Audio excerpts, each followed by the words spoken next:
Seorang ibu bisa merawat 8 anak, akan tetapi 8 anak belum tentu bisa merawat seorang ibu.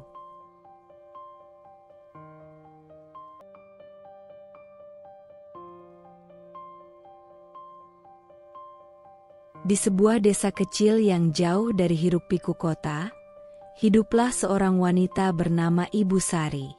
Sejak kepergian suaminya dalam kecelakaan tragis saat bekerja sebagai sopir truk, dunia seakan runtuh baginya. Namun, tak ada waktu untuk meratapi nasib. Dengan 8 anak yang masih membutuhkan kasih sayang dan penghidupan, ia tahu bahwa dirinya adalah satu-satunya tumpuan. Hari-harinya dipenuhi perjuangan yang melelahkan. Tubuhnya yang ringkih semakin menua sebelum waktunya, sementara tangannya yang kasar menjadi saksi bisu dari kerja keras yang tak pernah berhenti. Ia melakukan berbagai pekerjaan serabutan, menjadi buruh cuci, menjajakan dagangan di pasar, hingga turun ke sawah sebagai buruh tani. Tak jarang, ia harus berjalan jauh dengan beban berat di punggungnya. Entah itu membawa hasil panen orang lain atau barang dagangan yang ia jual demi mendapatkan sekeping uang. Namun, tak satu pun keluhan keluar dari bibirnya. Setiap tetes keringatnya, setiap rasa lelah yang mendera tubuhnya, semuanya ia tanggung dengan satu tujuan: memastikan anak-anaknya tetap bersekolah. Ia tidak ingin mereka bernasib seperti dirinya, terperangkap dalam kemiskinan tanpa kesempatan mengubah hidup. Ia percaya bahwa pendidikan adalah satu-satunya jalan bagi mereka untuk meraih masa depan yang lebih baik. Malam-malamnya sering dihabiskan dalam keheningan, menatap langit penuh bintang dengan hati penuh harap. Ia membayangkan anak-anaknya kelak mengenakan seragam kebanggaan, menggenggam buku-buku yang akan membawa mereka ke dunia yang lebih luas. Dalam doanya yang lirih, ia memohon kekuatan agar bisa bertahan, agar bisa terus berjuang demi mereka. Bagi Ibu Sari, hidup bukanlah tentang menyerah pada nasib, melainkan tentang bagaimana ia bertahan dan terus melangkah, meski jalannya penuh duri. Sebab, di balik setiap kesulitannya, ada cahaya kecil yang terus ia jaga, harapan untuk masa depan yang lebih baik bagi anak-anaknya. Konflik 1. Perjuangan seorang ibu. Dalam gelapnya subuh, sebelum ayam berkokok dan sebelum matahari menyibak pekatnya malam, Ibu Sari sudah terjaga. Tubuhnya yang ringkih perlahan bangkit dari lantai anyaman bambu yang menjadi tempatnya melepas lelah. Dingin menusuk tulangnya, tetapi ia sudah terlalu terbiasa untuk mengeluh. Ia menarik napas panjang, lalu melangkah menuju dapur kecil di sudut rumahnya yang berdinding kayu rapuh. Di sana, dengan penerangan lampu minyak yang temaram, ia mulai memasak. Sebuah panci kecil berisi air ia letakkan di atas tungku, sementara tangannya yang kasar dan penuh retakan mulai menyiapkan nasi dan lauk seadanya. Hanya ada segenggam beras yang tersisa, cukup untuk 8 anaknya, tetapi tidak untuk dirinya. Di sisi lain, sepotong ikan asin tergeletak di atas piring, menjadi satu-satunya lauk yang bisa mereka santap pagi ini. Ibu Sari mengaduk nasi di panci dengan perlahan. Aroma hangatnya menyebar ke seluruh ruangan, membangunkan satu persatu anak-anaknya yang masih terlelap. Matanya menatap mereka dengan penuh kasih. Bibirnya menyunggingkan senyum meski hatinya perih. Mereka harus makan dengan cukup, batinnya. Saat sarapan siap, ia segera membangunkan anak-anaknya dengan lembut. "Nak, bangun. Sudah pagi. Kalian harus bersiap ke sekolah," katanya dengan suara penuh kehangatan. Satu persatu anak-anaknya bangkit dari tidur. Wajah-wajah polos itu masih dipenuhi kantuk. Tetapi begitu mereka mencium aroma nasi hangat, mata mereka mulai berbinar. Tanpa menunggu lama, mereka segera duduk mengitari hidangan sederhana itu. Namun, Ibu Sari hanya duduk di sudut ruangan, menatap mereka dengan penuh kasih. Tangannya menggenggam cangkir berisi air putih yang menjadi sarapannya pagi ini. Salah satu anaknya, Dika, yang paling besar, menatapnya dengan ragu. "Ibu, kenapa ibu tidak makan?" tanyanya dengan nada polos, tetapi syarat kekhawatiran. Ibu Sari tersenyum, menyembunyikan kenyataan yang sesungguhnya. "Ibu sudah makan lebih dulu, Nak. Kalian makan saja yang banyak, biar kuat sekolah." Anak-anaknya tidak menyadari kebohongan kecil itu. Mereka melanjutkan sarapan dengan lahap, sementara Ibu Sari menatap mereka dengan perasaan lega bercampur getir. Usai memastikan anak-anaknya berangkat ke sekolah dengan perut kenyang, ia segera bergegas menuju pekerjaannya. Hari ini, seperti biasa, ia harus pergi ke beberapa rumah untuk mencuci pakaian. Dengan langkah yang mantap, meskipun tubuhnya terasa lelah, ia membawa ember dan beberapa peralatan cuci yang sudah usang. Di rumah pertama, tumpukan pakaian kotor sudah menantinya. Tangannya segera bekerja, mengucek setiap lembar pakaian dengan tenaga yang tersisa. Air dingin menusuk kulitnya, tetapi ia tetap bertahan. Setiap detik yang berlalu adalah pertarungan antara rasa letih dan tanggung jawabnya sebagai seorang ibu. Tak jarang, saat mencuci, ia merasakan pusing yang hebat. Rasa lapar yang sejak pagi ia tahan mulai menekan tubuhnya. Tangannya melemah, sesaat penglihatannya kabur. Ia berhenti sejenak, menarik napas dalam-dalam, lalu meneguk air putih dari botol kecil yang ia bawa. "Aku tidak boleh jatuh sakit. Aku harus kuat," bisiknya dalam hati, mencoba menyemangati dirinya sendiri. Setelah berjam-jam bekerja, Ibu Sari akhirnya mendapatkan upahnya. Selembar uang lusuh berpindah ke tangannya. Jumlahnya tidak seberapa, tetapi cukup untuk membeli sedikit beras dan sayuran untuk makan malam nanti. Dengan hati-hati, ia menyelipkan uang itu ke dalam kain lusuh yang melilit pinggangnya, lalu beranjak ke pasar kecil di desa.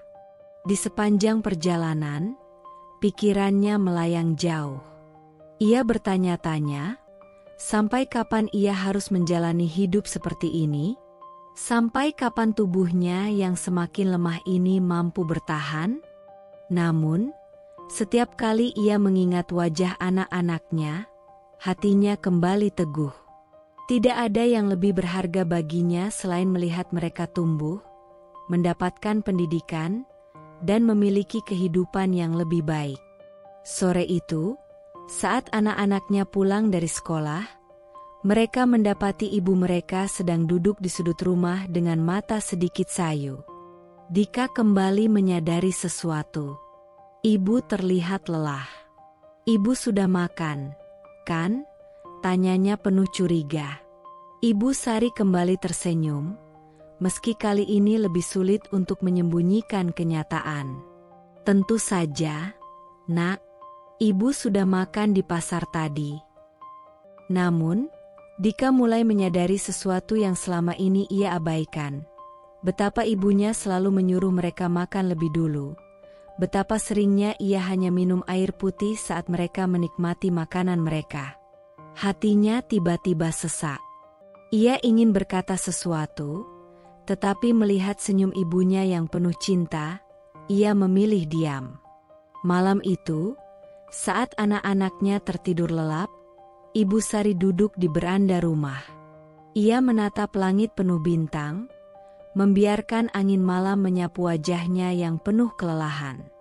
Dalam hatinya, ia berdoa, berharap Tuhan memberikan kekuatan lebih, agar ia bisa terus bertahan, agar anak-anaknya tidak merasakan penderitaan yang sama seperti dirinya.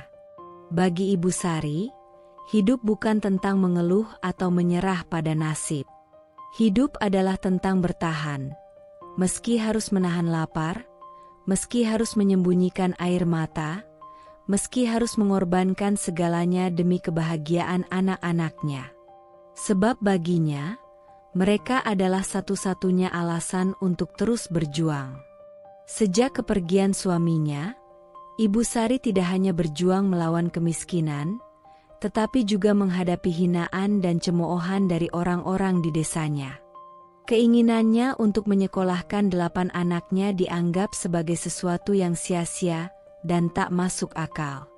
Bagi sebagian besar orang di desa, pendidikan bukanlah prioritas bagi keluarga miskin. Yang terpenting adalah bagaimana mereka bisa bertahan hidup dari hari ke hari. Namun, bagi Ibu Sari, pemikiran itu adalah belenggu yang harus dipatahkan.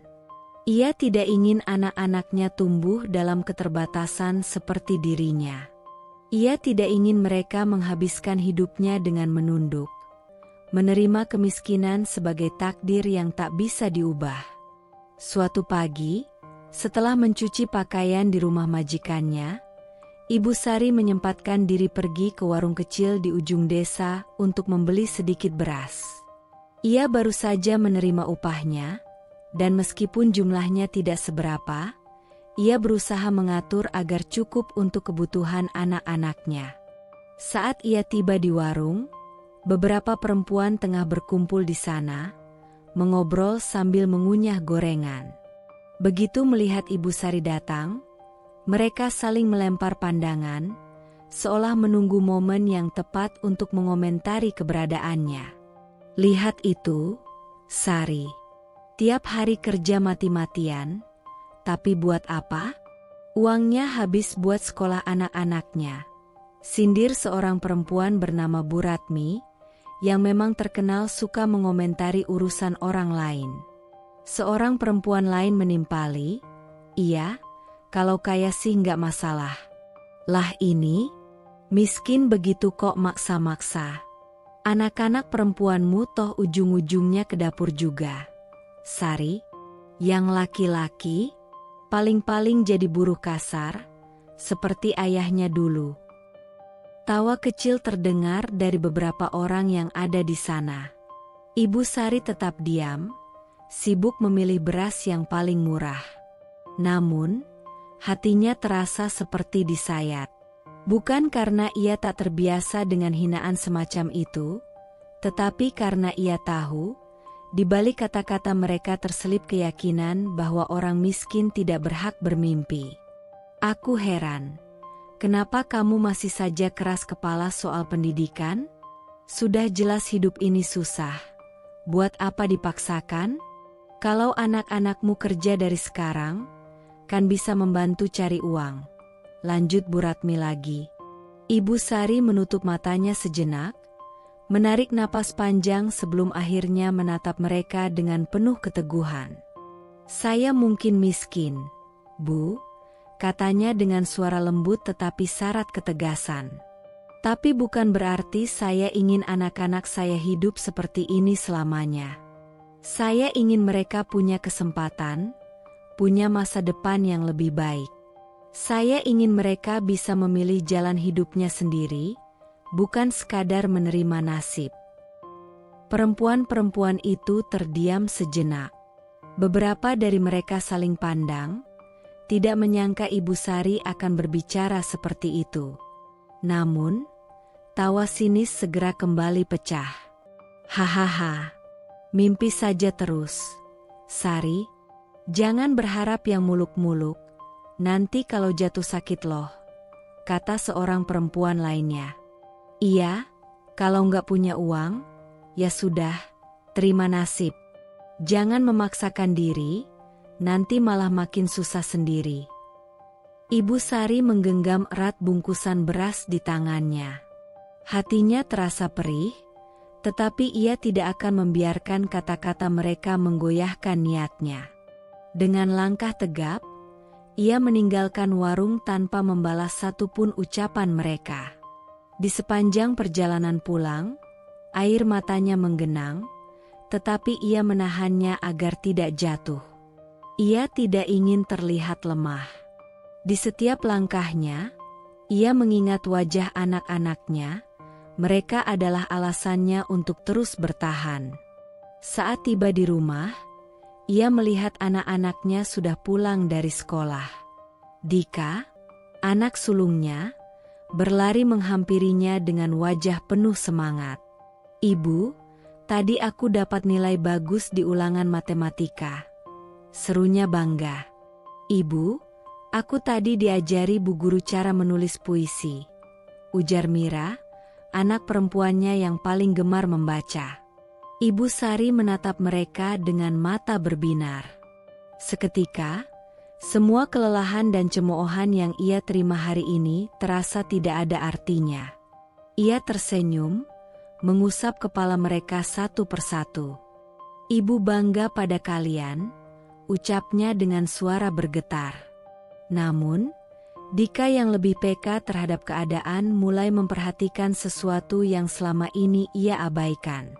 Ia melihat ibunya tampak semakin kurus, garis-garis kelelahan semakin jelas di wajahnya.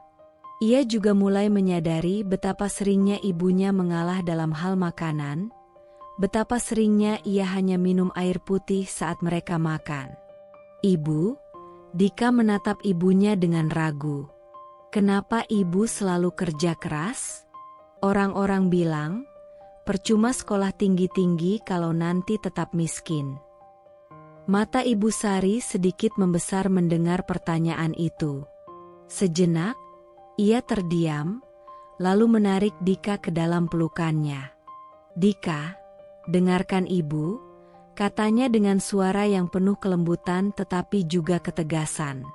"Ibu tidak ingin kalian seperti ibu. Ibu ingin kalian punya pilihan, bukan sekadar menerima keadaan. Pendidikan adalah jendela dunia, Nak. Kalau kalian belajar dengan sungguh-sungguh, kalian bisa mengubah hidup kalian. Tidak peduli apa kata orang, jangan pernah berhenti bermimpi." Dika terdiam, tetapi di dalam hatinya, ia merasakan sesuatu yang berbeda. Untuk pertama kalinya, ia benar-benar mengerti mengapa ibunya rela bekerja sekeras itu. Malam itu, setelah anak-anaknya tertidur, Ibu Sari duduk di beranda rumahnya yang reot. Ia menatap langit yang dipenuhi bintang, membiarkan angin malam menyapu wajahnya yang penuh kelelahan. Dalam hati, ia berdoa, "Ya Tuhan, berikanlah aku kekuatan. Aku tidak peduli apa yang orang-orang katakan, selama aku masih bisa bernafas, aku akan terus berjuang. Demi anak-anakku, demi masa depan mereka." Ia tahu, mungkin hari ini orang-orang menertawakannya. Tapi suatu hari nanti, mereka akan melihat bahwa perjuangannya tidak sia-sia. Bahwa anak-anaknya akan berhasil, dan semua hinaan yang ia terima akan menjadi bukti bahwa ia tidak pernah menyerah pada nasib. Seiring berjalannya waktu, anak-anak Ibu Sari mulai memahami beratnya perjuangan sang ibu. Mereka melihat sendiri bagaimana wanita yang mereka cintai itu bekerja dari pagi hingga larut malam, tanpa pernah mengeluh, tanpa pernah menunjukkan tanda-tanda ingin menyerah. Mereka menyadari bahwa setiap butir nasi yang mereka makan adalah hasil dari tetesan keringat ibunya. Setiap buku yang mereka bawa ke sekolah adalah buah dari kerja keras yang tak kenal lelah. Kesadaran itu tumbuh di hati mereka, membentuk karakter yang kuat, disiplin, dan penuh tekad. Mereka tahu, satu-satunya cara untuk membalas perjuangan ibu mereka adalah dengan menjadi anak yang bertanggung jawab dan tidak menyia-nyiakan setiap kesempatan yang diberikan. Dika, anak sulung yang kini duduk di bangku SMA, sering diam-diam bekerja setelah pulang sekolah. Ia tahu betapa beratnya beban yang ditanggung ibunya, dan ia tidak ingin hanya berpangku tangan. Suatu sore, setelah menyelesaikan tugas sekolahnya, Dika menyelinap keluar rumah dengan membawa karung kosong. Ia berjalan menuju pasar, tempat beberapa orang biasa mencari pemulung untuk membantu mengumpulkan kardus dan botol bekas. "Dik, kamu lagi cari kardus lagi?" tanya Pak Budi, seorang pedagang sayur yang sudah mengenal Dika. Dika tersenyum dan mengangguk. "Iya, Pak. Kalau ada yang sudah tidak terpakai, boleh saya ambil." Pak Budi menghela napas, lalu menepuk bahu Dika dengan lembut. "Kamu ini anak baik, Dik. Harusnya sepulang sekolah istirahat, bukannya kerja begini." Dika hanya tersenyum, lalu mulai mengumpulkan kardus-kardus bekas yang diberikan pedagang. Ia tahu, uang dari menjual barang bekas ini mungkin tidak banyak, tetapi setidaknya bisa membantu ibunya membeli sedikit lauk untuk makan malam. Malamnya, saat ia pulang, ia mendapati ibunya sedang duduk di depan rumah, menunggunya dengan wajah cemas. "Dika, kamu dari mana?" Suara Ibu Sari terdengar khawatir. Dika terdiam sesaat, lalu menaruh karung berisi kardus di sudut rumah. "Aku cuma jalan-jalan, Bu." Ibu Sari menatapnya dengan tajam. Ia tahu anaknya berbohong. "Dika, kamu bekerja lagi?" Dika menunduk. "Bu, aku cuma bantu sedikit. Aku nggak mau ibu kerja sendirian." Mata Ibu Sari mulai berkaca-kaca. Ia menarik Dika ke dalam pelukannya, merasakan betapa keras dan kuatnya tubuh anaknya yang dulu ia timang-timang. "Nak, tugasmu adalah belajar, bukan bekerja seperti ibu." Suaranya bergetar. "Tapi Bu, aku nggak mau lihat ibu terus-terusan kerja keras sendirian. Aku juga ingin membantu." Ibu Sari menghela napas panjang, menatap anaknya dengan penuh kasih sayang. "Dika, dengarkan ibu baik-baik. Satu-satunya cara kamu bisa membantu ibu adalah dengan belajar sungguh-sungguh. Jika kamu berhasil nanti, ibu akan merasa semua kerja keras ini tidak sia-sia." Dika menggigit bibirnya, menahan air mata. Ia ingin protes, tetapi ia tahu ibunya benar. Ia harus tetap bersekolah, harus menjadi seseorang yang bisa mengubah nasib mereka. Sementara itu, Mira, anak perempuan Ibu Sari yang paling cerdas, selalu berusaha meringankan pekerjaan rumah. Setiap pagi, sebelum berangkat sekolah, ia menyapu halaman, mencuci piring, dan menyiapkan sarapan untuk adik-adiknya. Ia ingin ibunya bisa beristirahat lebih lama. Meskipun ia tahu, sang ibu selalu bangun lebih dulu darinya. Suatu malam, Mira terjaga dan melihat ibunya masih duduk di depan rumah, menghela napas panjang. Gadis kecil itu mendekati ibunya dengan hati-hati. "Ibu belum tidur?" tanyanya dengan suara pelan. Ibu Sari tersenyum samar. "Belum, Nak. Ibu hanya berpikir banyak hal." Mira duduk di samping ibunya, lalu menggenggam tangannya yang kasar. "Bu, kalau aku besar nanti, aku janji akan membuat ibu bangga. Aku akan sekolah yang rajin, aku akan jadi orang sukses." Ibu Sari menatap anak perempuannya dengan penuh haru. "Ibu tidak butuh kamu jadi orang sukses, Nak. Ibu hanya ingin kamu bahagia." Mira mengangguk, tetapi di dalam hatinya, ia bertekad untuk mengubah hidup mereka. Ia ingin membuktikan bahwa kemiskinan bukanlah takdir yang tak bisa diubah. Meskipun hidup mereka penuh kesulitan, di rumah kecil itu, tidak ada satupun yang merasa sendirian. Mereka saling menguatkan, saling membantu. Saat Ibu Sari pulang dari bekerja dalam keadaan letih, anak-anaknya akan menyambutnya dengan segelas air hangat. "Ibu capek ya?" tanya si bungsu, Rani, dengan wajah polos. Ibu Sari tersenyum dan mengelus rambut anak bungsunya. "Tidak, "Nak, Ibu senang bisa pulang dan melihat kalian semua. Mereka tahu, di luar sana, dunia begitu keras bagi orang miskin seperti mereka. Namun, di dalam rumah mereka yang sederhana, ada kehangatan, ada harapan, dan ada impian yang terus menyala." Malam itu, saat anak-anaknya sudah terlelap, Ibu Sari kembali duduk di beranda rumahnya. Ia menatap langit yang dipenuhi bintang. "Ya Tuhan, terima kasih. Aku mungkin lelah, tapi aku tidak sendirian. Anak-anakku adalah cahaya dalam hidupku. Aku tidak akan menyerah." Ia tahu, jalan mereka masih panjang dan penuh rintangan. Namun, melihat anak-anaknya yang tumbuh dengan penuh keteguhan, ia percaya, suatu hari nanti, semua perjuangan ini akan terbayar. Langit pagi tampak kelabu, seakan menggambarkan perasaan yang tengah berkecamuk dalam hati Ibu Sari. Semalaman ia tidak bisa tidur nyenyak. Tubuhnya terasa semakin lemah, sendi-sendinya nyeri, dan kepalanya berdenyut hebat.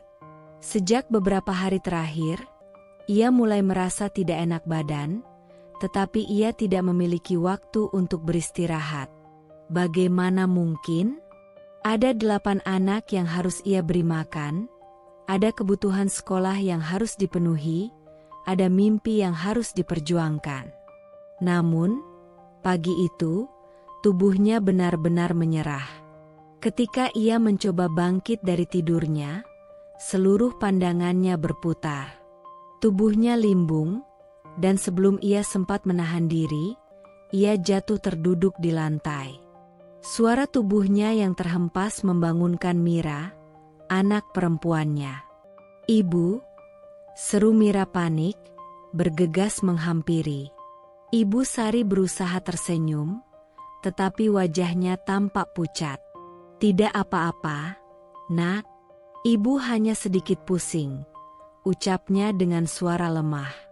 Dika, yang baru saja selesai mengisi air di ember, ikut masuk ke dalam rumah dan melihat ibunya terkulai lemas. Seketika, wajahnya menegang. Ia berlari ke arah ibunya dan berlutut di sampingnya. "Ibu sakit? Kenapa nggak bilang?" tanyanya dengan suara bergetar. Ibu Sari menggeleng pelan. "Ibu baik-baik saja, Dik. Ibu harus pergi kerja sebentar lagi. Kalau ibu nggak kerja, kalian nanti makan apa?" Mendengar itu, dada Dika terasa sesak. Ia menggenggam tangan ibunya yang mulai dingin, lalu menatapnya penuh keteguhan. "Ibu nggak usah mikirin itu dulu. Sekarang ibu harus istirahat," kata Dika tegas.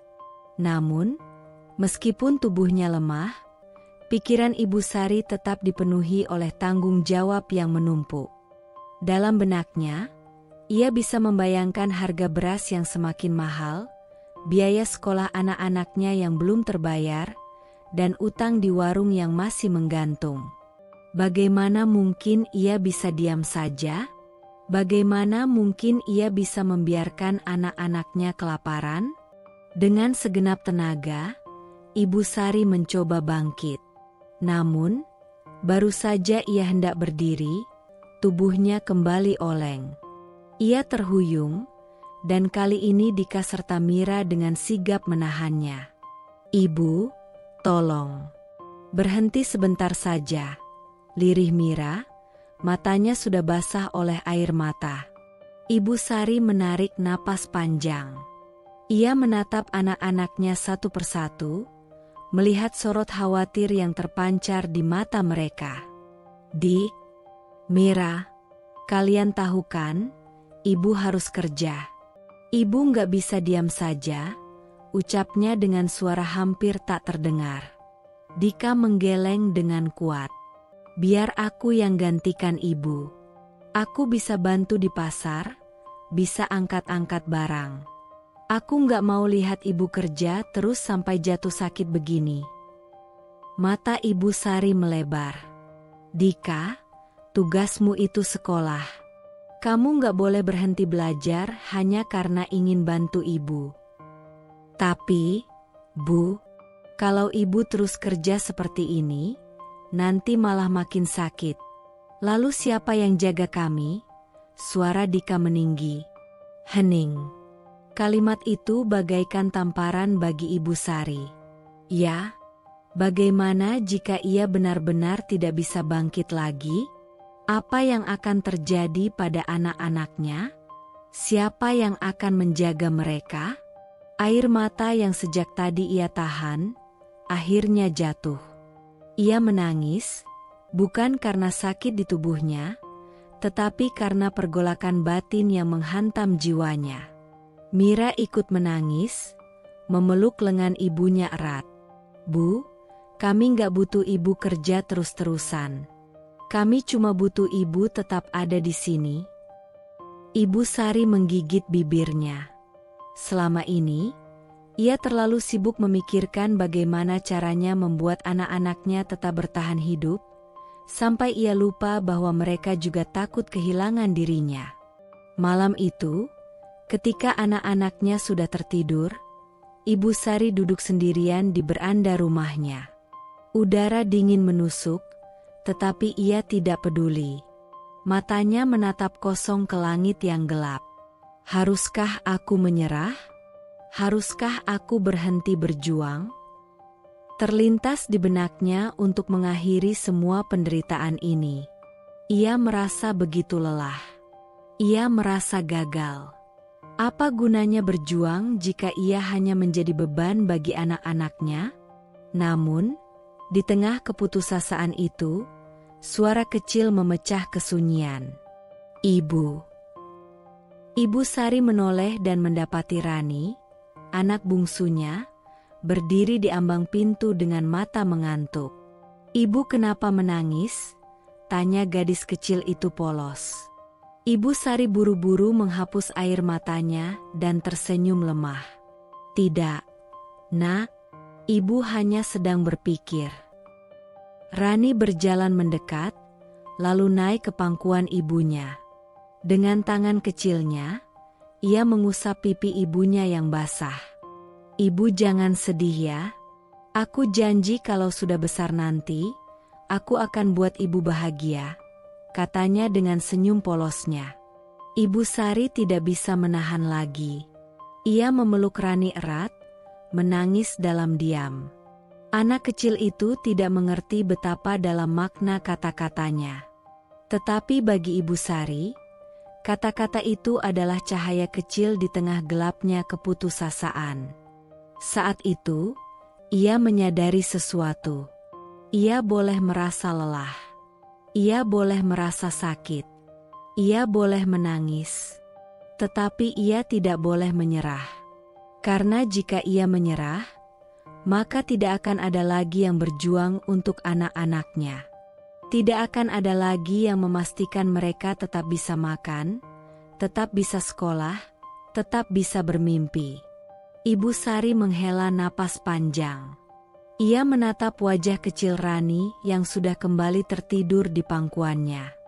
Dengan suara pelan, ia berbisik ke telinga anaknya. Terima kasih, Nak. Ibu janji, ibu akan tetap bertahan. Dan malam itu, untuk pertama kalinya setelah sekian lama, Ibu Sari tidur dengan tenang. Bukan karena bebannya berkurang, tetapi karena ia telah menemukan alasan untuk tetap bertahan. Tahun demi tahun berlalu, dan waktu berjalan tanpa belas kasihan. Rasa lelah yang dulu selalu menyelimuti tubuh Ibu Sari kini perlahan tergantikan oleh ketenangan. Kerja kerasnya, keringat yang bercucuran, air mata yang tak terhitung jumlahnya, serta malam-malam panjang yang ia habiskan dengan doa, akhirnya mulai menampakkan hasil. Satu persatu anak-anaknya mulai meraih impian mereka. Dika, anak sulungnya yang dulu rela berlapar demi memberikan porsi makanan lebih untuk adik-adiknya, kini telah menjadi seorang dokter. Mira, Gadis kecil yang dulu selalu membantunya mencuci piring di dapur sempit mereka, kini telah menjadi seorang insinyur yang sukses. Sementara anak-anak lainnya pun tak kalah hebat. Ada yang menjadi pengusaha, ada yang menjadi perawat, ada pula yang berhasil menjadi pejabat daerah. Namun, di antara semua momen berharga yang ia alami, hari ini adalah hari yang paling spesial. Hari itu, langit terlihat begitu cerah, seolah semesta tahu bahwa ini adalah hari yang akan dikenang sepanjang hidupnya. Aula besar di sebuah universitas ternama dipenuhi oleh lautan manusia yang mengenakan toga dan jas resmi. Musik orkestra lembut mengiringi jalannya prosesi wisuda. Di barisan tamu undangan, duduklah seorang wanita tua dengan kebaya sederhana berwarna biru tua. Wajahnya dihiasi oleh kerutan yang menceritakan kisah panjang perjuangannya. Matanya yang teduh menatap panggung dengan penuh kebanggaan. Itulah Ibu Sari.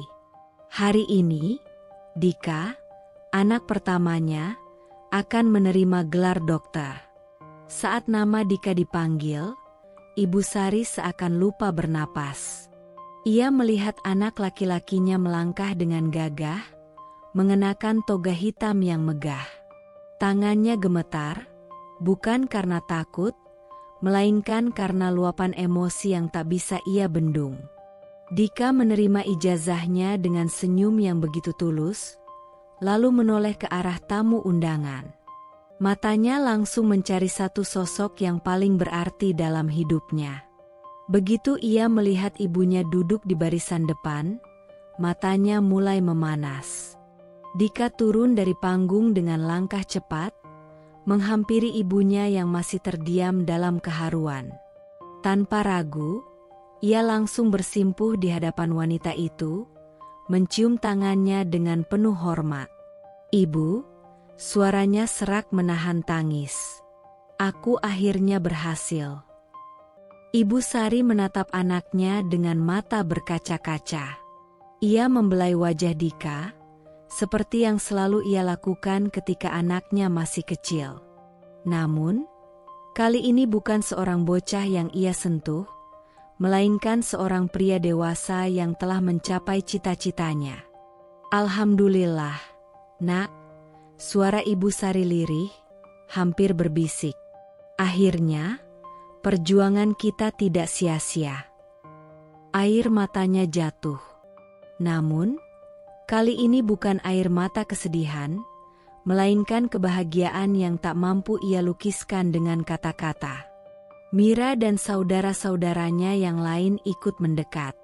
Mereka semua memeluk ibu mereka dengan erat, merasakan kebahagiaan yang sama. "Ibu, sekarang ibu nggak perlu bekerja lagi," ujar Mira sambil menggenggam tangan ibunya. "Biarkan kami yang gantian menjaga ibu." Dika menatap wajah ibunya dengan mata yang masih basah. "Ibu sudah cukup berkorban untuk kami. Sekarang saatnya kami membahagiakan ibu." Ibu Sari tersenyum. Senyum yang penuh kelegaan, senyum seorang ibu yang akhirnya bisa beristirahat setelah bertahun-tahun berjuang tanpa henti. Langit sore di luar aula tampak cerah, seakan ikut merayakan keberhasilan anak-anaknya. Untuk pertama kalinya dalam hidupnya, Ibu Sari bisa bernapas lega. Ia tidak pernah meminta imbalan atas semua pengorbanannya. Baginya, keberhasilan anak-anaknya sudah lebih dari cukup untuk menggantikan semua kelelahan dan rasa sakit yang ia alami. Dan di dalam hatinya, ia berbisik, "Terima kasih, Tuhan. Perjuanganku akhirnya selesai." Senja mulai merayap di langit desa, meninggalkan jejak cahaya keemasan yang perlahan-lahan memudar. Angin sore bertiup lembut, menggoyangkan ranting pohon mangga di halaman rumah kecil itu. Rumah yang dulu selalu dipenuhi canda tawa anak-anak kini terasa sunyi. Hanya suara dedaunan yang bergesekan dan sesekali kokok ayam dari kejauhan yang menemani keheningan. Di teras rumah, Duduklah seorang wanita tua yang tubuhnya semakin ringkih dimakan usia. Matanya menerawang jauh ke jalan setapak di depan rumah, seolah menunggu seseorang datang. Namun, yang ada hanyalah bayangan pepohonan yang bergerak pelan diterpa angin. Ibu Sari menghela napas panjang. Jemarinya yang mulai keriput menggenggam cangkir teh yang kini mulai dingin. Sudah berapa lama ia duduk di sana? Entahlah. Ia hanya tahu bahwa hari ini sama seperti hari-hari sebelumnya. Sepi, menunggu, dan berharap. Dulu, rumah ini tak pernah kehabisan cerita. Suara anak-anaknya berlarian di halaman, suara Mira yang cerewet menegur adik-adiknya, suara Dika yang selalu bercanda untuk mencairkan suasana. Semua itu kini terasa seperti mimpi yang perlahan-lahan memudar. Sekarang, anak-anaknya sudah dewasa. Mereka telah mencapai impian yang dulu hanya bisa mereka hayalkan saat masih duduk di lantai rumah dengan seragam sekolah lusuh. Dika kini seorang dokter ternama di kota besar. Mira telah menjadi insinyur sukses. Anak-anak yang lain pun tak kalah hebat. Ada yang menjadi pengusaha, guru, pejabat daerah. Tapi, bersamaan dengan keberhasilan mereka, sesuatu yang lain ikut berubah.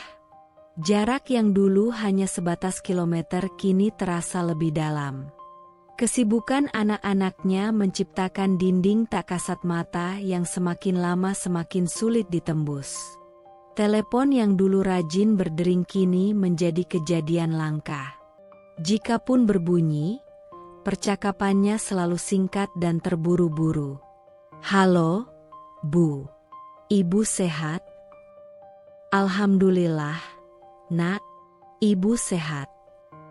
Maaf ya, Bu. Aku sibuk banget. Nanti aku telepon lagi. Iya, Nak. Hati-hati kerja. Klik. Sambungan terputus. Ibu Sari menatap layar ponselnya dengan senyum yang dipaksakan. Ia tahu anak-anaknya sibuk. Ia tahu mereka memiliki tanggung jawab besar. Tapi jauh di lubuk hatinya, ada kerinduan yang tak bisa ia ungkapkan. Kerinduan akan percakapan yang lebih panjang. Kerinduan akan tawa mereka. Kerinduan akan kepulangan mereka. Dulu, saat mereka kecil, ia selalu ada untuk mereka. Saat Dika jatuh dari pohon dan menangis, ia menggendongnya dan meniup lukanya dengan lembut. Saat Mira pulang sekolah dengan wajah murung karena diejek teman-temannya, ia memeluknya dan berkata, "Jangan dengarkan mereka, Nak. Kamu anak pintar. Suatu hari nanti mereka akan melihat betapa hebatnya kamu."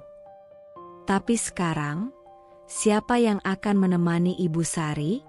Malam mulai turun. Dengan langkah pelan, Ibu Sari masuk ke dalam rumah, melewati ruang tamu yang temaram. Matanya menatap dinding yang penuh dengan foto anak-anaknya. Saat mereka kecil, saat mereka wisuda, saat mereka menikah. Semua kenangan itu tersusun rapi di dinding, seolah menjadi saksi bisu perjalanan panjang hidupnya. Ia berhenti di depan sebuah foto keluarga yang diambil bertahun-tahun lalu. Ia menyentuhnya perlahan, merasakan permukaannya yang dingin. "Aku bangga pada kalian, Nak, tapi bolehkah ibu meminta sedikit waktu kalian?" Namun, ia tahu, permintaan itu mungkin hanya akan ia simpan dalam hati. Ia berjalan menuju kamar, membuka jendela, membiarkan angin malam masuk dan menemani kesendiriannya. Dalam keheningan itu, ia berbisik lirih, "Semoga besok ada kabar dari mereka."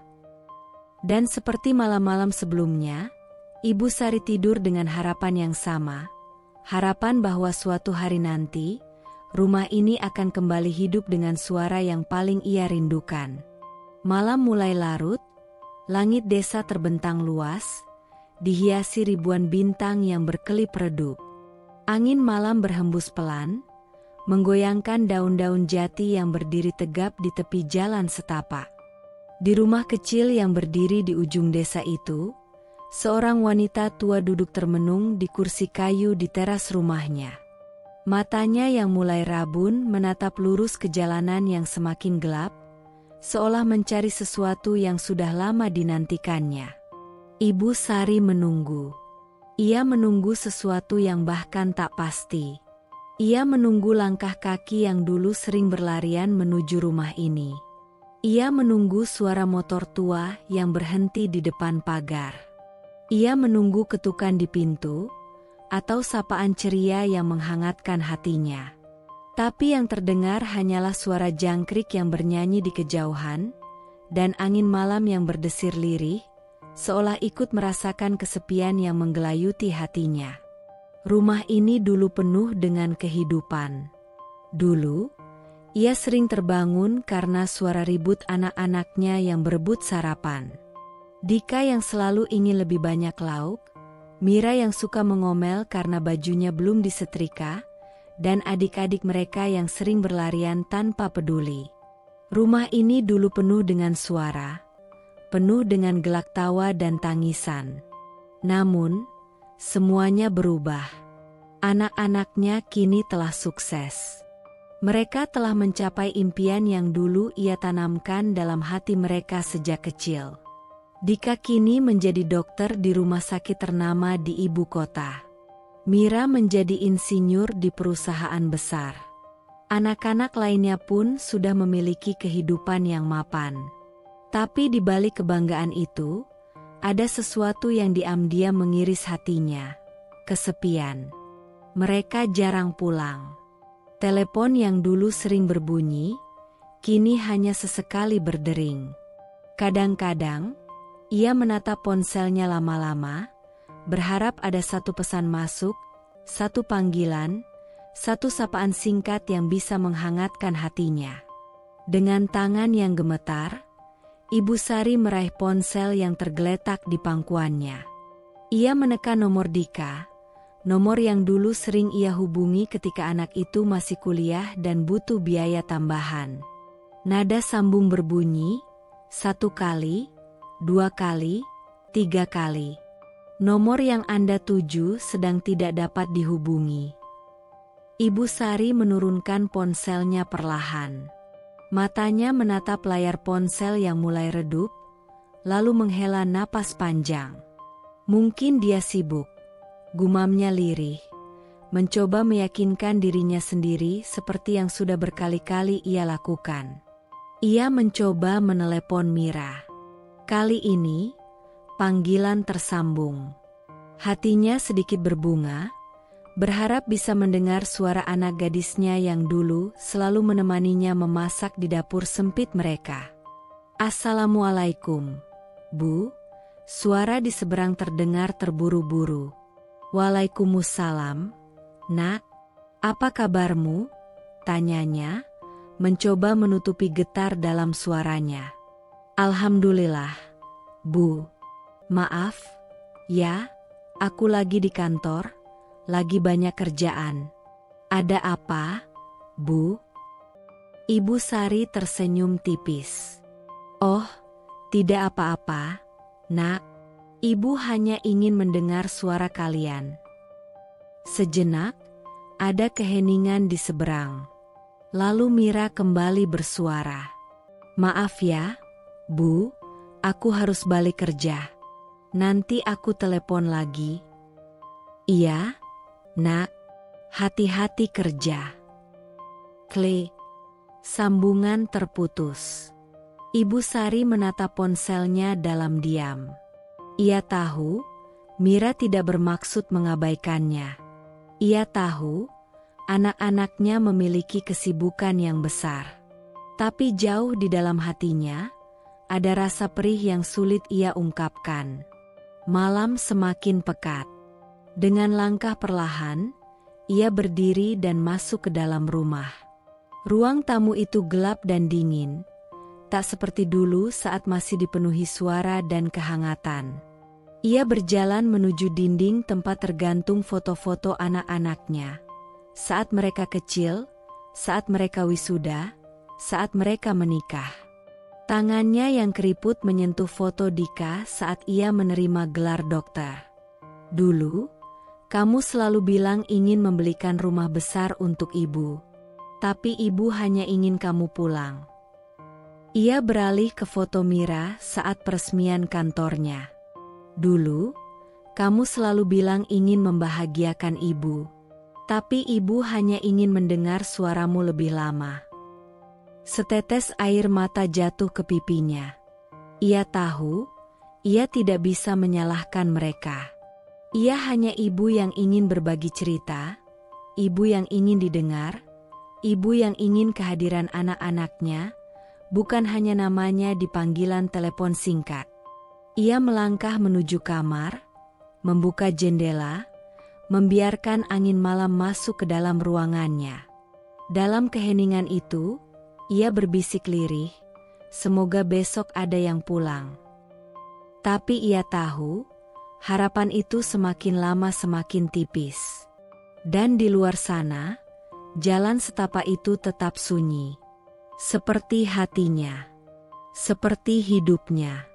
Seperti rumah yang kini hanya menjadi tempat menunggu kepulangan yang entah kapan akan terjadi. Konflik 8, titipan di panti jompo. Langit mendung menggantung rendah di atas desa, seolah memahami perasaan seorang ibu tua yang duduk di sudut ruang tamunya. Ibu Sari memandang anak-anaknya yang kini telah tumbuh menjadi sosok-sosok sukses, duduk berhadapan dengannya dalam keheningan yang mencengkeram. Mereka telah pulang, tetapi bukan untuk merayakan sesuatu. Bukan untuk berkumpul dan melepas rindu setelah sekian lama jarang bertemu.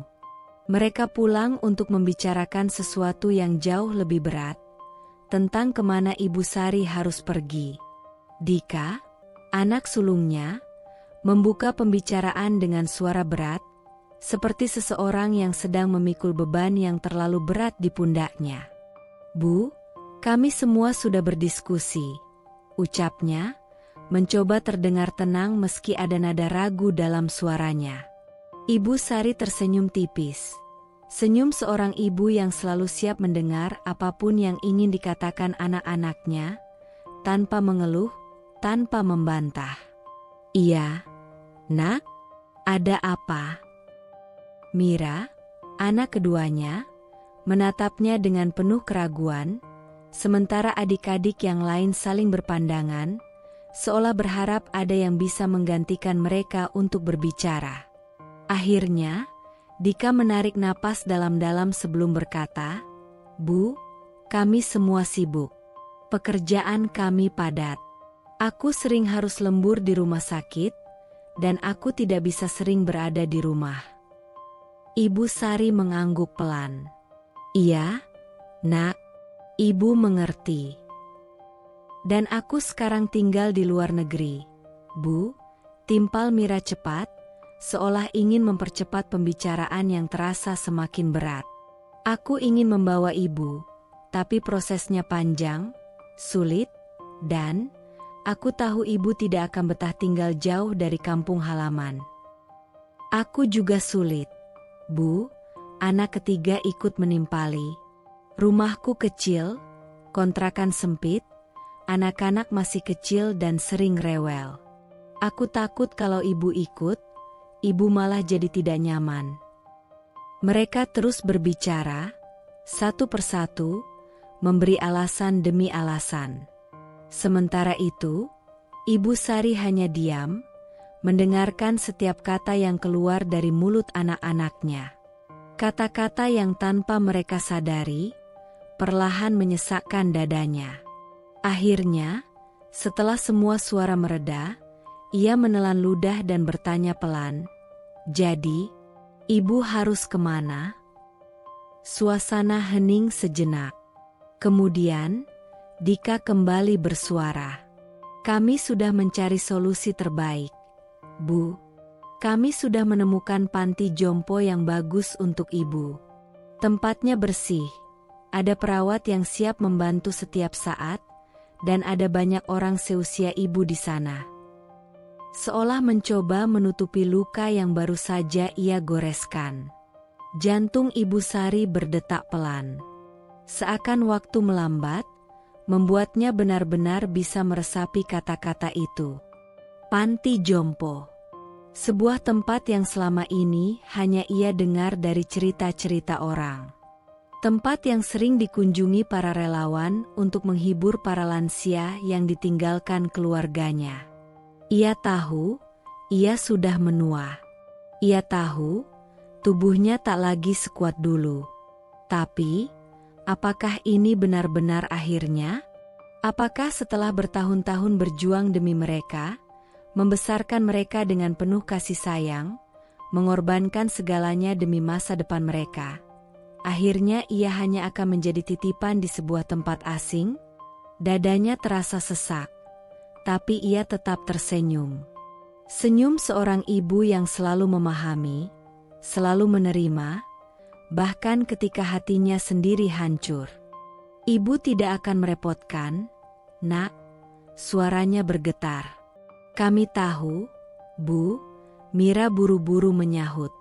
Ini bukan karena kami tidak ingin merawat ibu. Tapi kami juga punya tanggung jawab masing-masing. Kami hanya ingin ibu mendapat perawatan yang layak.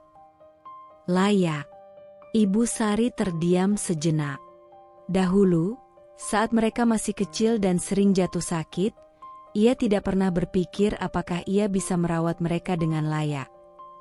Ia tidak pernah mengukur kasih sayang dengan kata layak atau tidak. Ia hanya melakukannya. Ketika mereka menangis kelaparan di malam hari, ia rela menahan lapar agar mereka bisa tidur dengan perut kenyang.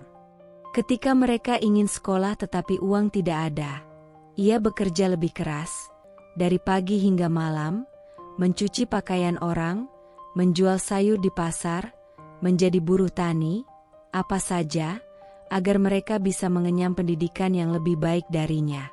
Dan kini, setelah mereka berhasil meraih semua itu, setelah mereka menjadi orang-orang terpandang dengan pekerjaan yang membanggakan, tidak ada satupun dari mereka yang bisa menampungnya di rumah mereka sendiri. Matanya sedikit berkaca-kaca, tapi ia segera menghapusnya sebelum mereka sempat menyadari. Ia mengangguk pelan. Kapan ibu harus pergi? Tanyanya dengan suara setenang mungkin. Sejenak, anak-anaknya terdiam. Seakan mereka sendiri merasa bersalah atas keputusan yang telah dibuat. Lalu Dika menjawab, "Besok, Bu, kami sudah mengurus semuanya." Besok, secepat itu. Seakan-akan ia hanyalah sebuah barang yang harus segera dipindahkan. Malam itu, setelah anak-anaknya kembali sibuk dengan urusan masing-masing, Ibu Sari masuk ke kamarnya dan menatap dinding penuh foto-foto masa lalu. Di sana, ada foto Dika saat masih kecil, duduk di pangkuannya sambil menangis karena terjatuh. Ada foto Mira yang dulu selalu membantunya memasak di dapur sempit mereka. Ada foto-foto lainnya, saksi bisu betapa bahagianya mereka dulu, betapa hangatnya rumah ini sebelum akhirnya berubah menjadi kosong. Tangannya yang keriput menyentuh satu persatu foto itu. Dulu, kalian selalu pulang dengan tawa. Sekarang, ibu hanya bisa menunggu kepulangan yang entah kapan akan terjadi. Pelan, ia berbisik kepada dirinya sendiri. Jadi begini rasanya menjadi tua. Ia menutup matanya, membiarkan air mata jatuh tanpa suara. Dan di luar sana, jalan setapak yang dulu penuh dengan langkah kaki anak-anaknya kini tetap sunyi, seperti hatinya, seperti rumahnya, seperti hidupnya. Langit senja menyisakan semburat jingga yang perlahan meredup saat mobil yang membawa Ibu Sari berhenti di depan sebuah bangunan besar. Udara terasa lebih dingin, bukan karena cuaca, tetapi karena kenyataan yang harus ia hadapi. Di gerbang yang tinggi dan kokoh, terpasang papan nama dengan huruf kapital. Panti Jompo Harapan Sejahtera. Hati Ibu Sari mencelos seketika. Tatapannya terpaku pada gedung yang kini berdiri megah di hadapannya, tetapi terasa begitu asing. Seakan-akan di balik tembok itu, terdapat sebuah kehidupan baru yang tak pernah ia inginkan. Mobil berhenti sepenuhnya, dan kesunyian menyelimuti mereka. Anak-anaknya duduk di dalam mobil, enggan membuka suara lebih dulu. Seakan-akan mereka sendiri ragu dengan keputusan yang telah mereka buat. Ibu Sari menelan ludah, mencoba mengendalikan perasaannya yang berkecamuk. Dengan tangan yang mulai gemetar, ia membuka pintu mobil perlahan. Aroma tanah setelah hujan menyeruak di udara, bercampur dengan bau antiseptik yang samar-samar tercium dari dalam gedung. Dika, anak sulungnya, mencoba tersenyum. "Bu, ayo turun." Suaranya terdengar ringan, tetapi Ibu Sari bisa menangkap getaran ragu di dalamnya. Dengan langkah tertatih, Ibu Sari turun dari mobil. Matanya masih tertuju pada bangunan itu, seolah berharap ia sedang bermimpi dan akan segera terbangun dari kenyataan yang menyakitkan ini. Mira, anak keduanya, menggenggam tangannya lembut. "Bu, ini tempat yang bagus, nyaman dan bersih. Ibu akan mendapatkan perawatan terbaik di sini." Nyaman? Bersih? Perawatan terbaik? Ibu Sari menoleh, menatap anak-anaknya satu persatu. Wajah-wajah yang dulu ia dekap erat dalam setiap malam mereka ketakutan. Wajah-wajah yang dulu menangis di pelukannya saat mereka jatuh dan terluka. Wajah-wajah yang dulu selalu ia doakan dalam setiap sujudnya. Namun, kini wajah-wajah itu tampak jauh. Mereka berbicara dengan senyum, tetapi ada sesuatu yang hilang di sana. Sesuatu yang dulu selalu ada, sesuatu yang dulu menghangatkan hatinya. "Jadi, ini keputusan kalian?" Suaranya lirih, hampir tenggelam oleh angin sore yang berhembus pelan. Anak-anaknya terdiam. Akhirnya, Dika menjawab dengan nada berat. "Bu, kami sudah berdiskusi. Kami semua sibuk. Pekerjaan kami menuntut waktu yang banyak. Kami tidak ingin ibu sendirian di rumah tanpa ada yang merawat." Mata Ibu Sari mulai berkaca-kaca. "Sendirian?" Ulangnya pelan, seperti tak percaya dengan apa yang baru saja ia dengar. "Sejak kapan rumah kita menjadi tempat yang kesepian bagi ibu? Bukankah itu tempat di mana kita tumbuh bersama? Bukankah itu tempat di mana kita selalu kembali?" Mira mencoba menahan emosinya. "Bu, tolong mengerti. Kami melakukan ini demi kebaikan ibu. Panti ini memiliki fasilitas yang lebih baik. Ada perawat, dokter, dan teman-teman seusia ibu. Ibu tidak akan merasa sendiri. Kebaikan ibu." Air mata jatuh perlahan di pipinya yang telah berkerut. Dadanya terasa sesak. Seakan kata-kata mereka telah menancapkan luka yang begitu dalam.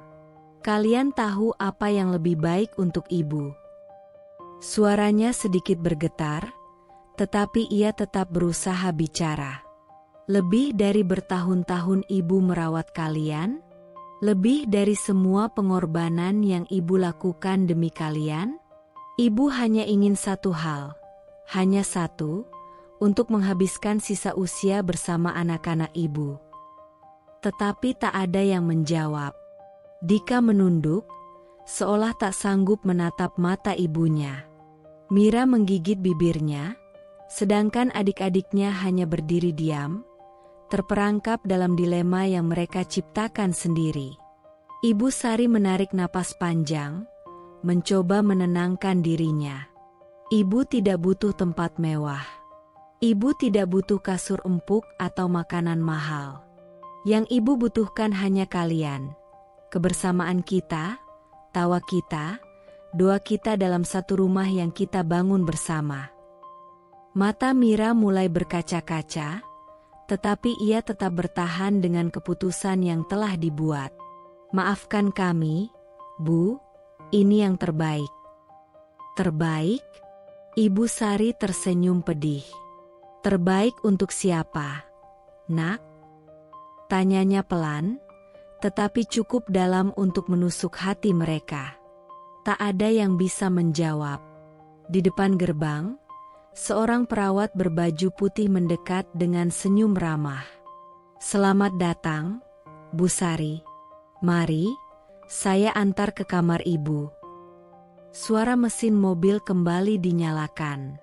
Ibu Sari menoleh ke arah anak-anaknya yang masih berdiri di sana.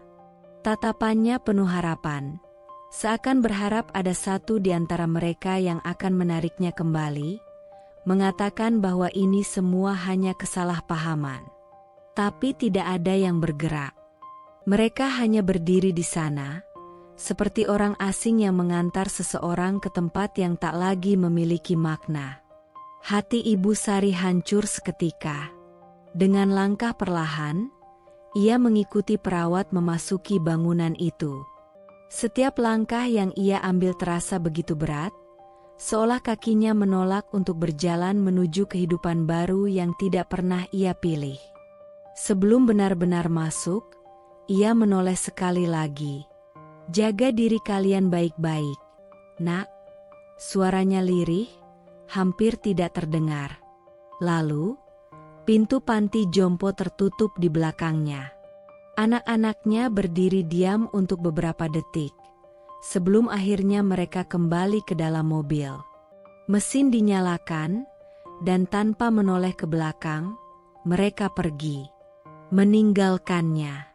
Untuk pertama kalinya dalam hidupnya, Ibu Sari benar-benar merasa sendirian. Tidak ada tawa anak-anaknya. Tidak ada kehangatan keluarga.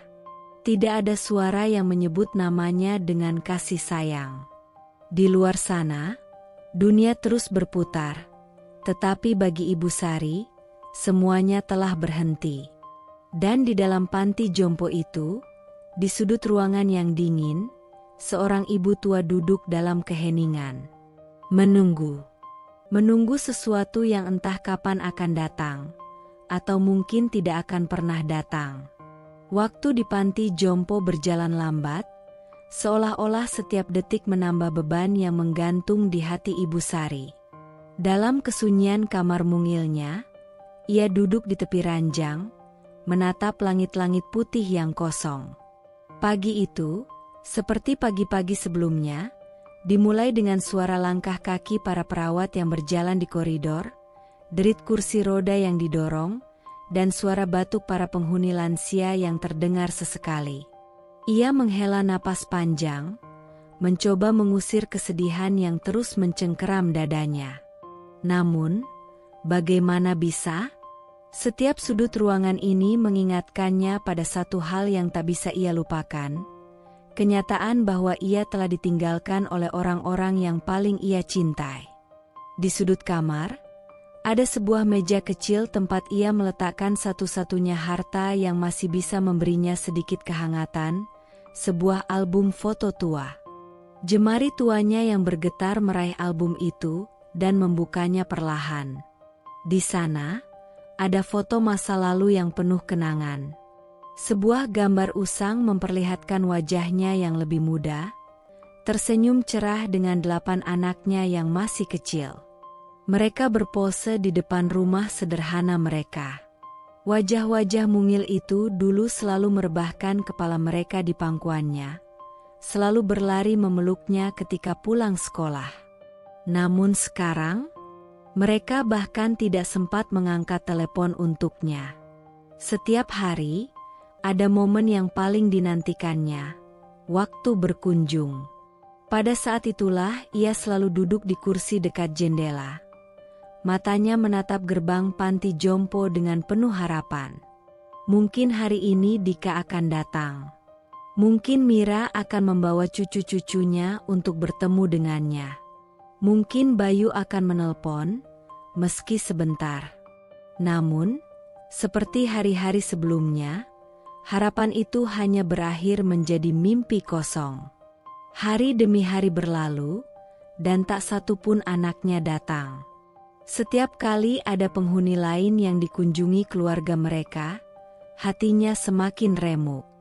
Ia melihat seorang wanita tua dipeluk erat oleh anak dan cucunya, diberikan buah-buahan segar serta dibelai penuh kasih sayang.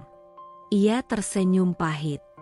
Ia seharusnya juga merasakan itu.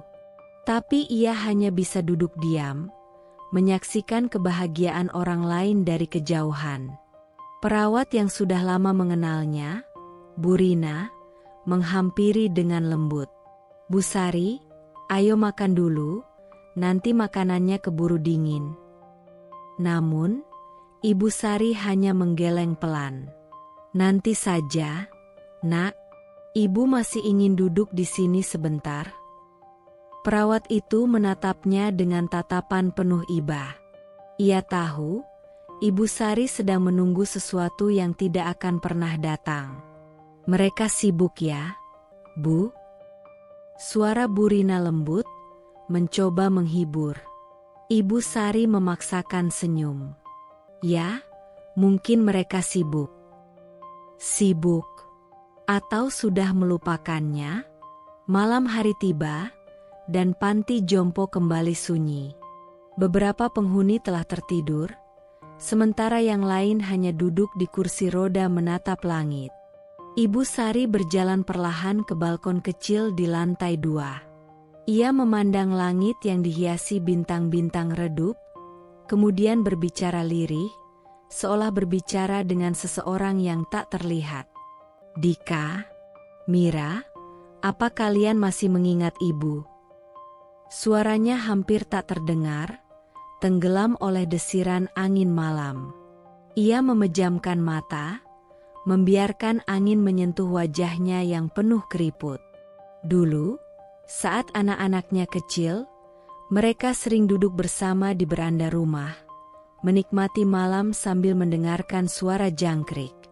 "Bu, kenapa bintang bisa berkelap-kelip?" tanya Dika kecil dulu. "Karena mereka mengedip pada kita, Nak," jawabnya sambil mengusap kepala anaknya. Sekarang, tidak ada lagi suara tanya mereka. Tidak ada lagi tangan mungil yang menarik bajunya. Hanya ada sunyi. Dan sunyi itu kini menjadi satu-satunya teman yang setia menemaninya. Suatu malam, dengan sisa tenaga yang ada, Ibu Sari mengambil secari kertas dari laci meja kecil di kamarnya. Ia meraih pulpen dan mulai menulis dengan tangan gemetar. "Untuk anak-anakku tercinta. Ibu harap kalian semua baik-baik saja. Ibu di sini sehat, meskipun kadang merasa sedikit lelah. Hari-hari di sini berjalan lambat, tetapi ibu mencoba untuk tetap kuat. Ibu rindu kalian. Rindu suara kalian, rindu pelukan kalian. Setiap hari, ibu berharap bisa mendengar kabar dari kalian. Tapi mungkin kalian sibuk. Ibu mengerti. Jika suatu hari kalian punya waktu, pulanglah. Ibu tidak meminta banyak. Hanya ingin melihat wajah kalian, meskipun hanya sebentar. Cinta ibu selalu ada untuk kalian, tak peduli sejauh apapun kalian pergi." Dengan mata berkaca-kaca, ia melipat surat itu dan meletakkannya di meja. Namun, surat itu tidak pernah sampai, karena tidak ada yang datang untuk membacanya. Di malam yang lain, seorang penghuni panti jompo meninggal dunia. Nenek tua itu sudah lama sakit, dan pagi harinya ditemukan tak bernyawa di tempat tidurnya. Yang paling menyakitkan bukanlah kematiannya, tetapi kenyataan bahwa ia pergi dalam kesendirian. Tak ada keluarga yang datang menemaninya di saat terakhir. Tak ada anak atau cucu yang menangisi kepergiannya. Saat petugas membawa jenazahnya keluar, Ibu Sari berdiri diam di sudut lorong. Matanya menatap kosong. Ia tahu, suatu hari nanti, hal yang sama mungkin akan terjadi padanya. Bahwa ia akan pergi tanpa ada yang menggenggam tangannya. Tanpa ada yang memeluknya untuk terakhir kali. Tanpa ada yang berbisik, "Ibu, kami di sini." Dan pemikiran itu lebih menyakitkan daripada kematian itu sendiri. Di bawah langit yang sama. Malam itu, seperti malam-malam sebelumnya, Ibu Sari kembali duduk di bangku teras, menatap bintang yang berkelip redup. Di kota yang jauh, anak-anaknya mungkin sedang tertawa dengan keluarga mereka.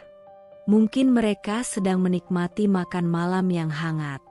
Mungkin mereka sedang membicarakan rencana masa depan. Tanpa menyadari bahwa di suatu tempat, seorang ibu tua masih duduk sendirian, berharap ada yang mengingatnya. Menunggu. Dan terus menunggu. Baik, saya akan membuat konflik ini lebih panjang dengan bahasa yang ilmiah, dramatis, penuh emosi, dan memperkaya dialog agar lebih mendalam. Hidup adalah siklus yang tak dapat ditebak.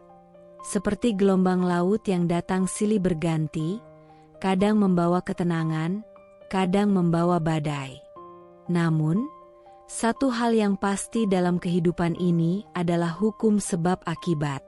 Perbuatan baik akan kembali dengan kebaikan, begitu juga dengan perbuatan buruk yang lambat laun akan menagih balasannya. Setelah bertahun-tahun meninggalkan ibu mereka di panti jompo, anak-anak Ibu Sari hidup dalam gelimang kesuksesan. Mereka memiliki harta, jabatan, dan kehidupan yang dipandang tinggi oleh masyarakat. Namun, roda kehidupan mulai berputar. Satu persatu, mereka mulai merasakan pahitnya kehidupan yang dulu pernah mereka abaikan. Dika, anak sulung yang selama ini dikenal sebagai pebisnis sukses, sedang menikmati masa kejayaannya. Dengan kantor megah di pusat kota, rumah bak istana, dan koneksi dengan orang-orang berpengaruh, ia merasa hidupnya berada di puncak. Suatu siang yang cerah, ia sedang duduk di ruangannya yang luas, menikmati secangkir kopi mahal saat tiba-tiba sekretarisnya masuk dengan wajah panik. "Pak, ada penyidik dari Komisi Pemberantasan Korupsi di lobi. Mereka ingin bertemu dengan Anda," ucapnya dengan suara bergetar. Dika mengernyit. "Penyidik? Untuk apa? Aku tak ada urusan dengan mereka." Namun, sebelum ia sempat berpikir lebih jauh, pintu ruangan itu terbuka. Beberapa petugas berseragam masuk dengan wajah dingin. "Pak Dika Saputra, Anda ditetapkan sebagai tersangka dalam kasus korupsi proyek infrastruktur. Kami memiliki cukup bukti untuk menahan Anda." Dunia Dika seakan runtuh. Semua yang ia bangun dengan susah payah kini hancur dalam sekejap. Tangannya diborgol, wajahnya yang dulu dipuja kini tertunduk dalam rasa malu. Dari dalam mobil tahanan, ia menatap keluar jendela, melihat gedung-gedung tinggi yang dulu ia anggap sebagai simbol kejayaannya. Kini, semuanya tak berarti. Dan untuk pertama kalinya dalam hidupnya, ia mengingat wajah tua itu, wajah ibunya yang penuh kasih, yang dulu ia tinggalkan. "Ibu, apakah ini hukuman untukku?" Di belahan dunia lain, Mira, anak kedua, juga sedang menikmati kehidupannya. Sebagai seorang eksekutif di perusahaan multinasional, ia selalu berlari mengejar ambisi. Pulang ke kampung halaman, mengunjungi ibunya, itu tak pernah menjadi prioritas. Namun, pada suatu malam, saat ia mengendarai mobilnya menuju rumah setelah rapat panjang, ponselnya berbunyi. "Mira, proyek kita dalam bahaya." Klien menarik diri. Dengan panik, Mira mengalihkan pandangannya dari jalan untuk membaca pesan itu. Sekejap saja, brak. Sebuah truk besar berhenti mendadak di depannya, dan mobil Mira menghantam bagian belakangnya dengan keras. Suara kaca pecah dan logam beradu menggema di malam yang sunyi. Ketika ia membuka mata, cahaya putih menyilaukan. Bau antiseptik memenuhi udara. Ia mencoba bangun, tetapi tubuhnya tak bisa digerakkan. Seorang dokter masuk dengan ekspresi serius. Bu Mira, kami telah melakukan yang terbaik. Namun, cedera tulang belakang Anda cukup parah. Anda mungkin tidak bisa berjalan lagi. Seolah ada petir yang menyambar kepalanya. Tidak, ini tidak mungkin. Suaranya bergetar, air matanya mengalir. Ia yang dulu begitu mandiri, begitu kuat, kini tak lebih dari seorang pasien yang bahkan tak bisa bangkit dari ranjang. Di belahan dunia lain, Mira, anak kedua, juga sedang menikmati kehidupannya. Sebagai seorang eksekutif di perusahaan multinasional, ia selalu berlari mengejar ambisi. Pulang ke kampung halaman, mengunjungi ibunya, itu tak pernah menjadi prioritas.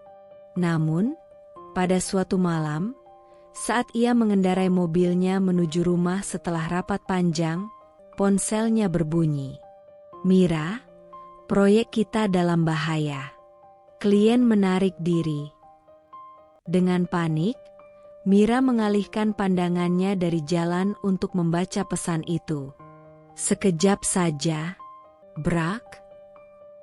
Sebuah truk besar berhenti mendadak di depannya, dan mobil Mira menghantam bagian belakangnya dengan keras.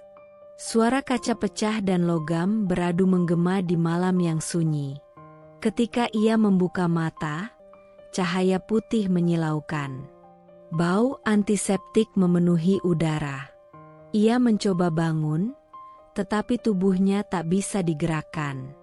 Seorang dokter masuk dengan ekspresi serius. Bu Mira, kami telah melakukan yang terbaik. Namun, cedera tulang belakang Anda cukup parah. Anda mungkin tidak bisa berjalan lagi.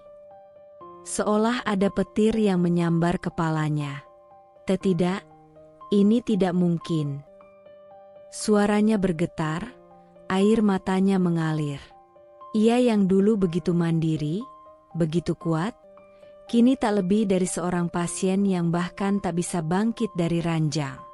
Dika di penjara, Mira di kursi roda, Bayu di kontrakan sempit tanpa keluarga. Dan di dalam keheningan malam, mereka akhirnya menyadari kesalahan terbesar mereka. Mereka telah melupakan satu orang yang paling mencintai mereka tanpa syarat. Mereka telah mengabaikan Ibu Sari. Dengan tangan gemetar, Mira mengambil ponselnya. Ia mencari nomor panti jompo tempat ibunya dulu mereka tinggalkan. Setelah beberapa dering, suara seorang perawat menjawab, "Halo? Saya ingin berbicara dengan Ibu Sari." Hening sejenak. Lalu, suara perawat itu terdengar pelan, nyaris seperti bisikan yang menusuk hati. "Maaf, Bu. Ibu Sari sudah pergi 2 minggu yang lalu." Ponsel terlepas dari tangannya. Dunia seakan berhenti berputar. Air mata mengalir deras. Tangisan mereka pecah, bukan hanya karena kehilangan, tapi karena penyesalan yang tak akan pernah bisa diperbaiki. Mereka terlalu sibuk mencari kebahagiaan duniawi, hingga lupa bahwa kebahagiaan sejati ada di dalam pelukan seorang ibu. Dan kini, ibu itu telah pergi. Tanpa sempat mereka ucapkan kata maaf. Tanpa sempat mereka berterima kasih atas semua pengorbanannya. Hanya menyisakan kesedihan yang akan mereka bawa seumur hidup. Langit tampak muram sore itu. Matahari yang hendak tenggelam terhalang awan kelabu, Seakan ikut merasakan kemuraman hati tiga sosok yang berdiri di depan sebuah bangunan tua, panti jompo tempat Ibu Sari menghabiskan hari-hari terakhirnya. Dika, Mira, dan Bayu berdiri di ambang pintu dengan perasaan yang sulit digambarkan. Ada gumpalan emosi yang memenuhi dada mereka. Rasa takut, sesal, dan harapan yang tersisa meskipun di lubuk hati mereka tahu bahwa mungkin semuanya sudah terlambat. Dika menarik napas panjang sebelum akhirnya mengetuk pintu. Tak lama, seorang perawat tua muncul dari balik pintu. Wanita itu menatap mereka dengan ekspresi yang sulit diartikan, antara kaget, kecewa, dan mungkin juga kasihan.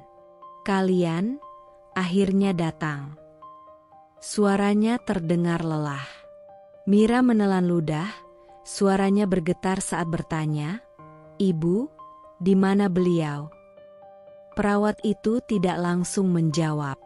Ia hanya menatap mereka lama sebelum akhirnya berbalik dan berjalan perlahan menyusuri lorong sempit. Tanpa banyak kata, mereka mengikuti di belakangnya. Setiap langkah terasa seperti membawa beban yang semakin berat. Langkah mereka berhenti di depan sebuah kamar kecil di ujung lorong. Perawat itu membuka pintu, lalu menyingkir, memberi mereka ruang untuk masuk. Dan di sanalah Ibu Sari berada. Tubuhnya terbaring diam di atas tempat tidur yang sederhana. Matanya tertutup, bibirnya sedikit tersenyum, seperti seseorang yang tertidur dalam mimpi yang damai. Tangannya yang kurus dan keriput menggenggam erat sebuah foto lama, foto anak-anaknya. Kertasnya sudah mulai usang, tapi masih terlihat jelas wajah-wajah mereka saat kecil, tersenyum bahagia di sisi sang ibu. Namun, kini senyum itu tak lagi ada. Bayu terjatuh berlutut di sisi ranjang, tangannya gemetar saat menyentuh jemari ibunya yang kini terasa dingin. "Ibu, kami datang. Bu, buka mata ibu, tolong." Tak ada jawaban. Mira menutupi mulutnya dengan kedua tangan, bahunya bergetar hebat. Air mata yang ia tahan akhirnya jatuh juga, membasahi pipinya. "Tidak, ini tidak mungkin. Ibu, ini Mira, Bu, anakmu." Dika, yang selama ini selalu bersikap keras, kini hanya bisa berdiri terpaku. Rahangnya mengatup kuat, matanya memerah. Ia mencoba berbicara, tapi tak ada satu kata pun yang bisa keluar dari mulutnya. Perawat itu mendekat, suaranya pelan namun menusuk hati. Setiap hari, beliau duduk di kursi dekat jendela itu, menunggu kalian. Setiap kali telepon berbunyi, beliau berharap itu dari salah satu anaknya. Setiap malam, sebelum tidur, beliau menggenggam foto ini, berharap kalian akan datang sebelum waktunya tiba.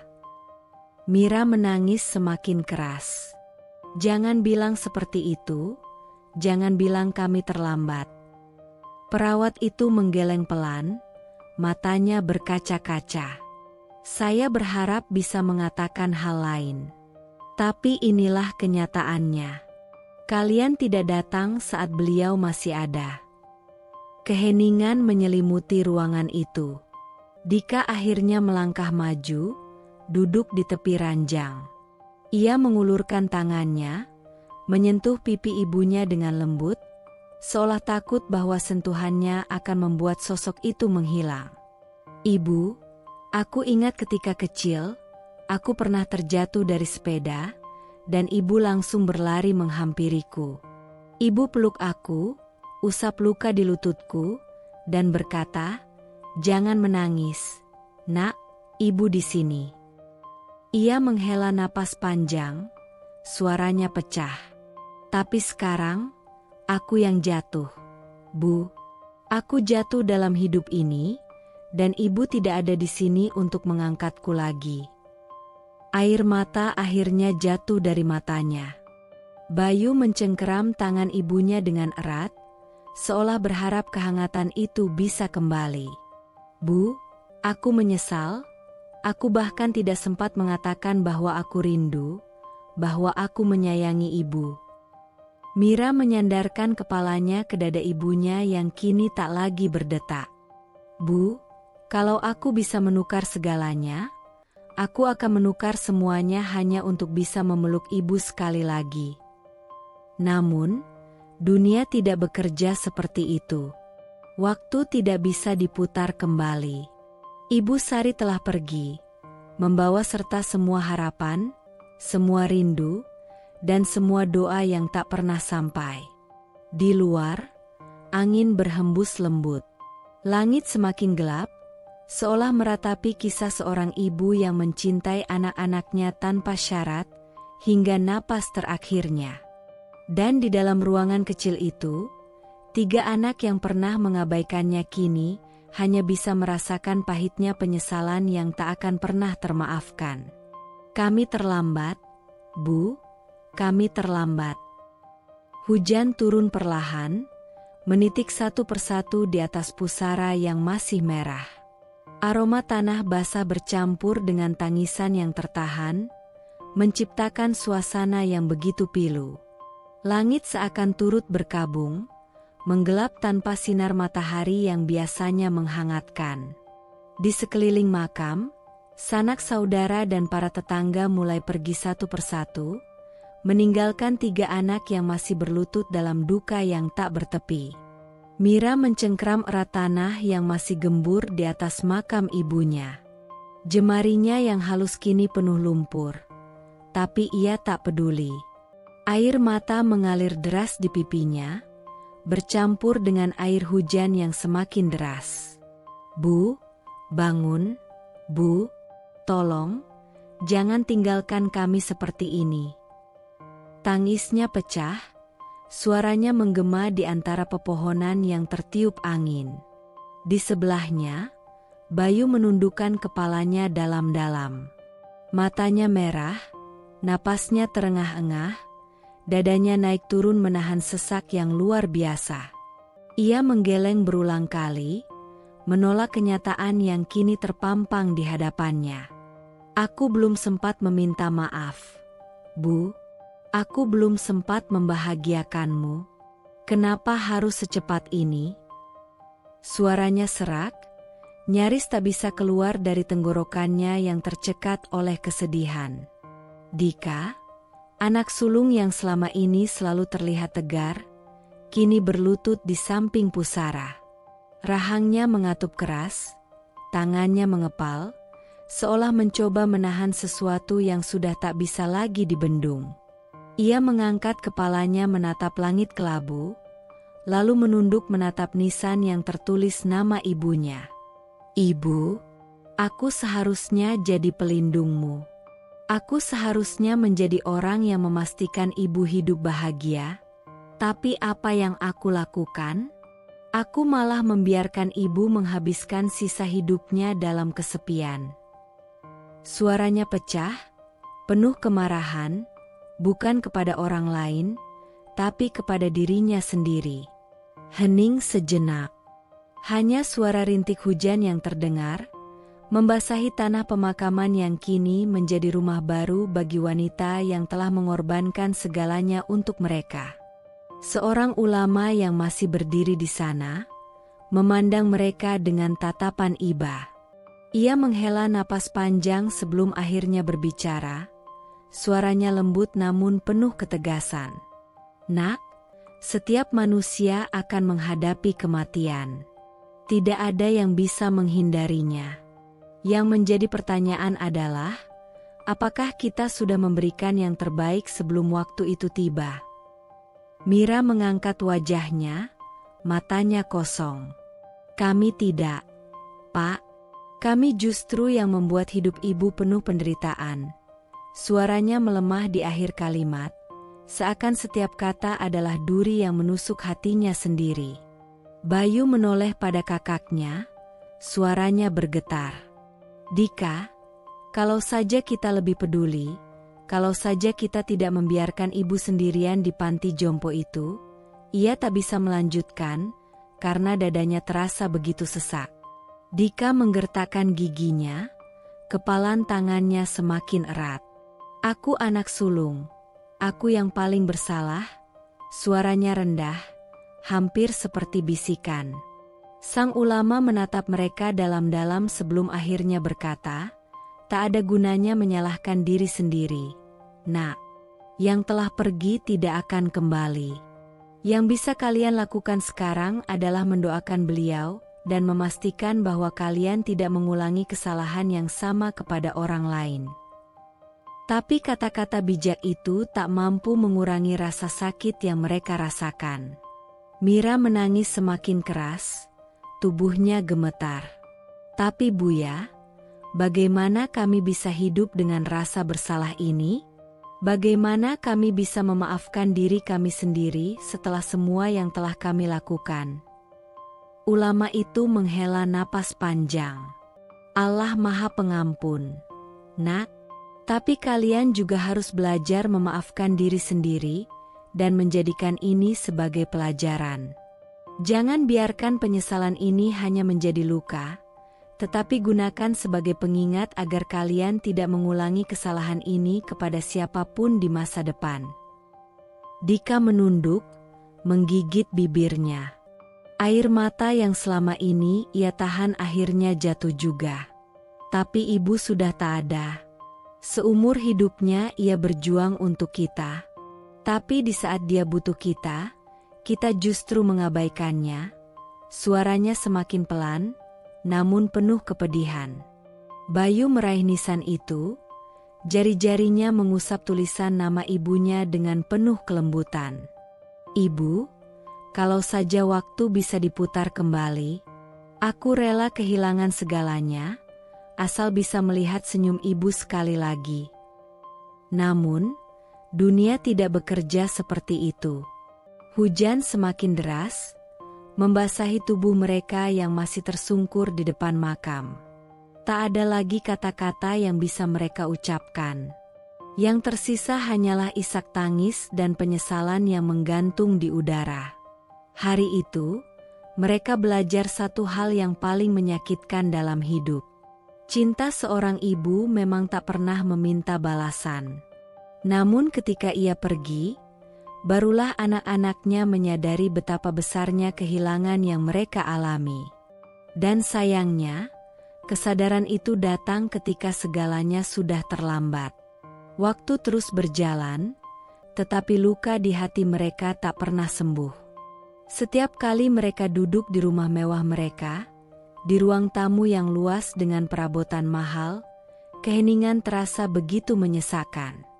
Tidak ada lagi suara lembut seorang ibu yang dulu selalu menyambut mereka dengan penuh kasih. Tidak ada lagi tangan hangat yang selalu siap membelai kepala mereka ketika mereka lelah. Harta yang dulu mereka kejar mati-matian kini terasa tak berarti. Kesuksesan yang dulu mereka banggakan kini hanyalah kebanggaan kosong. Semua yang mereka miliki, uang, jabatan, kekuasaan, tidak bisa menghapus bayangan masa lalu yang terus menghantui. Malam-malam mereka tak lagi tenang.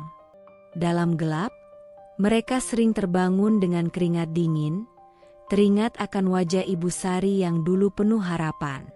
Teringat akan tangan-tangan tuanya yang dulu begitu kuat bekerja untuk mereka. Sementara mereka, anak-anaknya, justru membiarkan tangan itu menua dalam kesendirian.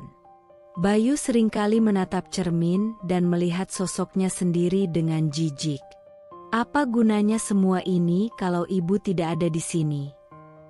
Bisiknya pada pantulan dirinya yang tampak begitu hampa. Mira menghabiskan hari-harinya dengan menangis, mencoba mencari pelarian dalam kesibukan, tetapi di setiap sudut, ia selalu menemukan kenangan tentang ibunya. Aku anak perempuan satu-satunya. Seharusnya aku ada di samping ibu. Seharusnya aku yang merawatnya. Dika, sang anak sulung, kini tahu bahwa beban sebagai pemimpin keluarga bukan hanya tentang kesuksesan, tetapi juga tentang tanggung jawab yang telah ia abaikan. Aku gagal. Aku bukan anak yang baik. Aku bahkan bukan manusia yang layak disebut anak. Mereka mencoba mencari ketenangan, tetapi penyesalan selalu datang di malam-malam sunyi. Seakan-akan bayangan ibu mereka selalu hadir dalam setiap langkah mereka, mengingatkan mereka akan kesalahan yang tak bisa diperbaiki. Dan di suatu tempat, jauh dari kesedihan dunia, di tempat yang penuh dengan cahaya dan ketenangan, Ibu Sari akhirnya bisa beristirahat dengan damai. Tidak ada lagi rasa sakit. Tidak ada lagi air mata yang harus ia sembunyikan di balik senyumnya. Tidak ada lagi rasa sepi yang mengiris hati. Inilah yang dinamakan kalau sudah tiada baru terasa.